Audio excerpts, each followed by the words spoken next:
You're in the Business Insurance Zone with me, Steve Savant, national financial columnist and financial color commentator.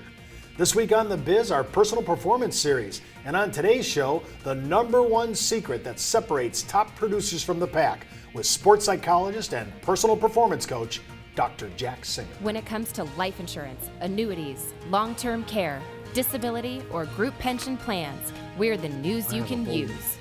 Well, welcome everyone to the Business Insurance Zone. I'm your host, Steve Savant, and we're broadcasting live to a nationwide audience of financial advisors right here in Fountain Hills, Arizona, home of America's largest fountain. And everybody always asks me, is it really truly America's largest? Well, it is America's largest homemade fountain. And with me, day 5 on our personal performance series, Dr. Jack Singer. Welcome, Dr. Jack. Thank you. Dr. Jack, we've been talking about so many things all this week, and I love summary Friday shows because they're kind of like we're taking a lot of, and we have people that do this all the time. They'll watch the Monday show first segment, then they'll watch the Friday show last segment, and if they like the bookend how we present it, then they'll watch the whole series. That's kind of why I saved a special thing for the end, the #1 secret that I've discovered that separates top producers from the pack, because everyone wants to know what that is, and many of your viewers probably do this already, but I just want to make sure they understand what it is. And it's really harnessing the power of storytelling. People tend to think in terms of pictures and stories. When I give a speech to an audience, I can give them all kinds of facts. Those facts they're not going to remember unless I envelop those facts in a story. The story they will remember. So people remember stories. That's the way we tend to think. Therefore, it's incumbent upon producers to develop a story to make a point to a prospective client, for example.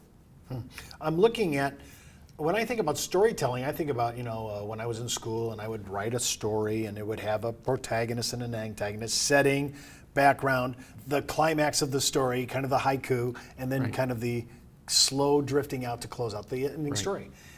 Clients don't like to be read the tax facts manual. No. I mean, as much as we think they want to know that we're very, very skilled in this, that they're already depending on us to know that. How can I put that in a story? Well, you can put that in a story, Steve, if you give an example of somebody that you helped once who was so excited that you helped him with that, even though at the time he didn't think he would ever need that help. Let me give you an example. Let me give an example of that with someone who sells a particular kind of insurance that we'll get into in a minute. And this is an example that I read about once. The producer is trying to sell to a new client. And he says, one of my clients is a college professor, a very smart person. That's called the background of the story. The next part is called the journey. Where is the story taking me? And he says, one day this fellow was driving home from work and it was raining and he pulled up to a traffic light and he was ready to make a right turn on red. He looked left and there was no ongoing traffic. And just when he made the turn, someone ran across the pedestrian way, the intersection, to get out of the rain. And unfortunately, my client never saw him and hit him with his car. And $900,000 later, the last medical bill was paid. So this sounds like a devastating story, but what's the solution and the hook? The hook here is, fortunately, a year before the accident, my client had purchased $1 million umbrella policy from me. And so the results, there's not a time when I don't see that client these days where he doesn't thank me so much for selling him that policy. So, and if he hadn't bought the policy, he probably would have gone into bankruptcy. So that's an example of someone who sells a product and how he has really helped someone's life simply by telling the story of how that product, got involved with that person. So everybody who's listening to this has success stories of people they've helped out, of people who've thanked them, of people who've given them testimonials that, I didn't know my father was going to die so soon. I'm really glad that you sold me that life insurance policy, or that disability plan, if that's the case, or that wellness plan, or whatever kind of plan that you have for them, long-term care, etc. Those are the kinds of stories that will lock a prospective client in, because that person will be able to identify with the client you're already discussing. That's the key. Now you actually entitled this storytelling. You call it the not only the power story, but client attraction. Right. It's a story that has client attraction. And now you went through it very fast. I want to kind of slow it down now. Right. All 5 parts. So when I'm opening up a story, I'm opening up this background. And I like this. Here's a professor that made a smart decision. Right. I caught that immediately. Right. So we want to be able to set the stage. You want to set the stage by saying, you know, I want to talk to you about someone that was my client, and here's what this person did. And the person, you know, if he was a professor or someone who looked upon as intelligent, you're pointing out that this person was very wise to make this decision. So you're setting the stage by saying, here's an example. Now, previous to this, the important thing when you're meeting a prospective client is to find things you have in common with that client. Do they go to the same church, or do they follow the same sports teams as you? Anything that will endear you, because we know psychologically that a person will hook into you positively or negatively within the first 7 seconds of when you meet. That's it? 7 seconds. Wow. So you need to do something within the first 7 seconds that's going to endear that person to you. And one of the best things you can do is ask that person questions about their life. How many children do you have? And they're expecting you to ask things because you're trying to sell them insurance, they think, but ask things they don't expect, like what church do you belong to, synagogue, what have you? Are you a fan of the Arizona Diamondbacks if you're living in Arizona? So that you can show them how you identify with them and you're one of them. That in the first 7 seconds will lock in their attention. Then you get into the story as you're going on and you find out what that person's needs are. You get into the story. You know, I had this professor once, and he was a very smart guy and he made a very smart decision. Let me tell you what happened. Well, I just heard first impressions are 7 seconds. That's what I just got out of that. Yeah. When we come back, we're going to go through the rest of this before we close out the show today.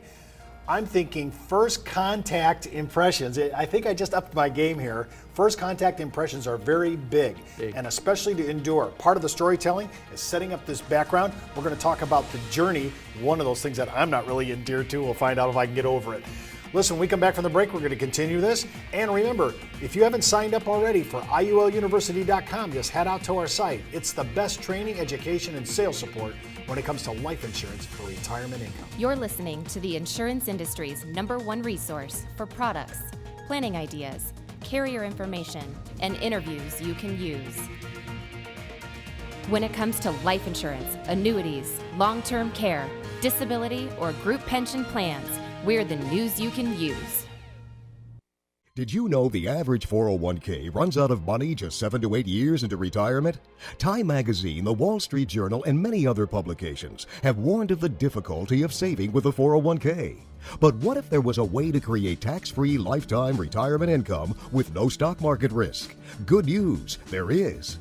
You know, living in fear of the next market dive is not the way I want to live my life. Why would I go out there and take on risk when I don't need to? I have a lot less stress knowing I can't lose any more of my retirement savings in the stock market. Call now to receive your free, no-obligation analysis of what this retirement vehicle could do for you, a comparison to your current retirement plan, and a free video that explains this exciting opportunity. Start planning a retirement you can enjoy instead of worrying about future tax increases and stock market losses. Creating income that will last your entire life is the most important thing you'll ever do. Take control of your future. Call now for your free analysis, comparison, and video. Well, welcome back to the Business Insurance Zone. I'm Steve Savant with Dr. Jack Singer. And remember, you can order today's chart toppers. Go right out to our website, see what we got out there today, thebiz.tv. That's thebiz.tv. And just a heads up before moving forward with anything you ever hear in our show, especially on tax issues, always consult your tax advisor, and if you're FINRA licensed, your broker-dealer compliance department. We're addressing the #1 secret that separates top producers from the pack, part of our personal series. We talked about the storytelling, this idea of client attraction. Let's talk a little bit about the journey. We just closed out the segment talking about the background. Let's talk about the journey. The journey is really the nuts and bolts of what led to the disaster that the insurance saved. You know, so the journey could be anything about someone who died precipitously, but fortunately their family had purchased this insurance before. But that's really describing what happened, and leading up to that. And the obstacle, which is the next phase, is here's the problem, that if I didn't have insurance, it would have been devastating. Here's the problem. In this case, he hit the person, and it was a $900,000 medical bill. Now, most people would think, with an example like that, I would say, well, wouldn't my normal auto insurance pick that up? Well, you know more about auto insurance than I do, but I think having an umbrella on top of it is very important because there are limitations to the normal auto That's correct. insurance. And by the way, if you have teenagers, like I still have one in the house, Steve has a pup policy. Talk about the obstacle, because when we talk about, we want to be able to contrast something. Here's the challenge, here's the resolution. Yeah, the challenge is, here's a situation that somebody ran into, a situation similar to one that you, meaning the prospective client, could run into, and here's what the person did to solve it. And the solution was, made a very wise choice. Now, who is going to come out of there and say, well, I don't want to make a wise choice? I mean, it's a hook. That's why it's called a hook in terms of the psychology of sales. That's just one of many things that we could talk about in the psychology of sales. But in this case, telling the story that makes sense to the prospective client is really what's going to endear these people to you. I've noticed even statistically when I'm thinking about the raw data of this, and I'm thinking, how many times have I been in an accident over my life? And then how many times have I been in an accident? Oh, it was my fault. I did that. Just looking at different statistics. And of course, the older and the longer you live on the earth, the high probability is you've experienced what I just said. Right. And one of those might even have been your problem, your fault. When I look at issues like this in storytelling, especially when it comes to indemnification, this is a perfect example of this.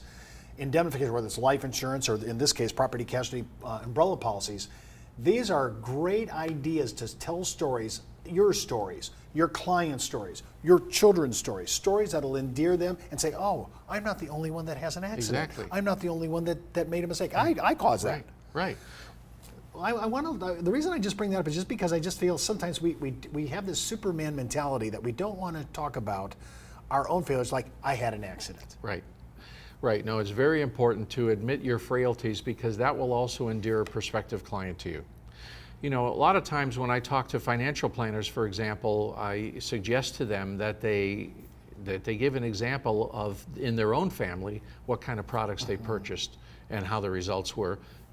Because if their family was in a similar situation than the prospective client, that client can endear themselves to that. So don't ever be afraid to bring your own personal situation into a potential sales scenario. That makes people think that you're on the same level as them and you're not simply trying to sell them something, which has a lot of pejorative that goes with it. They're trying to sell me something, give me something I don't need. All they want is the commission. You're really in these stories trying to show them how you helped someone's life. Well, when I think about the result of your story, especially, I'm looking for a person who's willing to talk like that.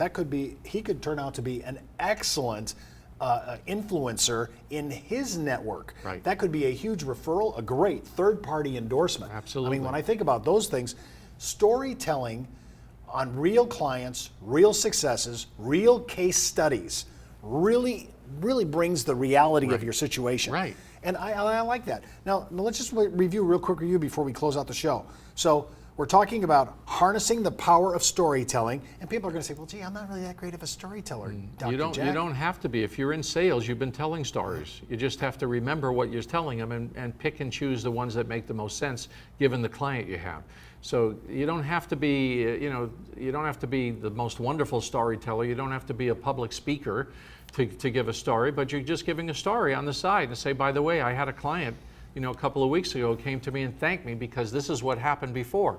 That's what endears people to you because they can identify what the client you're describing. And by the way, I just thought about this. If you want some of the notes that we're using for this, because we really mapped this out, it's outlined. If you want to see, hey, I'd like to see what is a client attraction story so that you can choose and select out of your repertoire all these experiences you've had, and maybe I'll send you a little bit of this so you can walk through the basic background, journey, obstacle, solution, and results of using storytelling. Now, instead of reading out of the tax facts, which I know is probably a death knell for the client, I can talk about stories where I were able to save taxation, where there was more Social Security income, where we didn't see our 401k actually have problems because we took very proactive and conservative positions. There's all kinds of ways of telling stories about this, and we have our own stories. Right, you do. You own the stories already. You just have to harness them. When I think about this, the one thing that keeps coming back is the title of this segment, which is, these are the things that separate you out of the pack. These are the distinctives that make you different from your competitors. This is the kind of thing, when I look at this is the kind of thing that makes sense to me. Final words, Dr. Jack, before we get out of here? Don't give up. I mean, don't get overwhelmed by anything I've said. Everything is changeable. You have much more control over your life than you think you do, so don't quickly give up and say, I can't do that, and I'm going to continue to do what I have been doing. It'll make a huge difference in your life. Laurel, thank you so much for being on our show. And remember, you can watch this show and all our shows by clicking the red on-demand button right on our homepage at brokersalliance.com. Well, that's the Buzz on the Biz for this day. Get into the zone, the business insurance zone. You're listening to the insurance industry's #1 resource for products, planning ideas, carrier information, and interviews you can use. When it comes to life insurance, annuities, long-term care, disability, or group pension plans, we're the news you can use.